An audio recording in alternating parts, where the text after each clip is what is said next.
आज आमचे कुडाळ शहराचे नगरसेवक सन्माननीय अभि गावडे यांच्या माध्यमातून आज हा बचत गटाचा कार्यक्रम राबविण्यात आला होता. आमची भूमिका हीच राहिलेली आहे की बचत गट हे फक्त काही मर्यादित राहून, काही त्यांचा इन्कम मर्यादित राहून ते जे इतके वर्षापासून जे काही करतायत त्याच्यावर त्यांनी विचार केला पाहिजे. मग बँकेचं कर्ज असेल, त्यांचं मार्केटिंग असेल, ब्रँडिंग असेल, पॅकेजिंग असेल, या सगळ्या क्षेत्रामध्ये त्यांना मार्गदर्शनच नाही तर त्यांना काहीतरी मदत झाली पाहिजे. तर शिवसेनेच्या माध्यमातून आम्ही त्यांना सांगितलं महिन्याभरामध्ये आम्ही ती कमिटी तयार करू. बचत गटासाठी ही सगळी व्यवस्था कशी उभी करता येईल त्यासाठी स्वतः शिवसेना पुढाकार घेऊन, शिवसेनेमधले महिला पदाधिकारी पुढाकार घेऊन हा नवीन सेटअप त्यांच्यासाठी करून देणार, जेणेकरून त्यांना कुठे कर्ज मागायची गरज पडणार नाही. ते मीडियम आम्ही तयार करून देऊ, पॅकेजिंगचं मीडियम तयार करून देऊ. कारण का जर आपण प्रोडक्ट बघितले तर प्रोडक्टवर एमआरपी ठरतं, प्रोडक्टवर त्याची प्राइस ठरते, प्रोडक्टवर त्याची प्राइस रेंज ठरते. तर चांगलं पॅकेजिंग, चांगलं मार्केटिंग जर आम्ही त्यांच्यासाठी उभं करून देऊ शकलो तर ते इन्कम त्यांचा वाढणार आणि ते त्यांच्या उदरनिर्वाहासाठी ते योग्य ठरेल.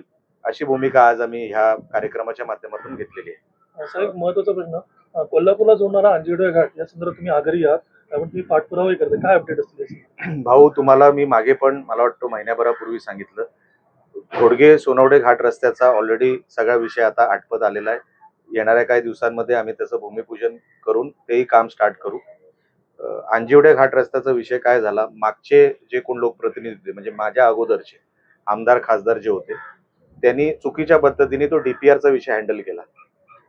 एक एक विषयाचा जर तुम्ही अंजिवडे घाट रस्त्याचा जर विषय घेतला तर डीपीआर मला वाटतं 2दा किंवा 3दा तयार करण्याच्या सूचना तेव्हाच्या प्रशासनाला त्यांनी दिल्या होत्या. तशी काही गरज नव्हती. आम्ही आता सिंगल डीपीआर जो काही लवकरात लवकर इम्प्लिमेंट होईल तसा डीपीआर तयार करून आम्हाला द्यावा, असं आम्ही एन्व्हायरमेंटलच्या कमिटीला पण कळवलेलं आहे आणि त्या विभागाला पण, पीडब्ल्यूडी विभागाला पण कळवलेलं आहे.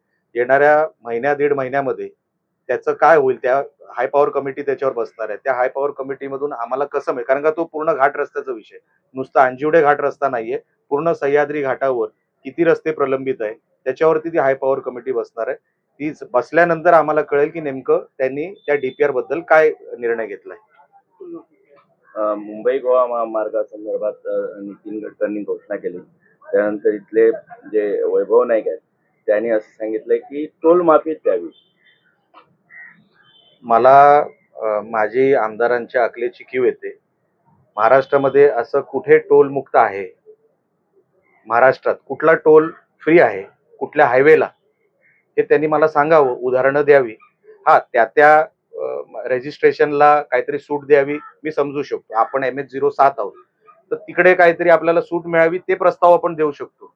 पण सरसकट टोल माफी म्हणजे ह्यांना बेकलेचा पुरस्कारच दिला पाहिजे. कुठे आहे महाराष्ट्रामध्ये टोल मुक्त?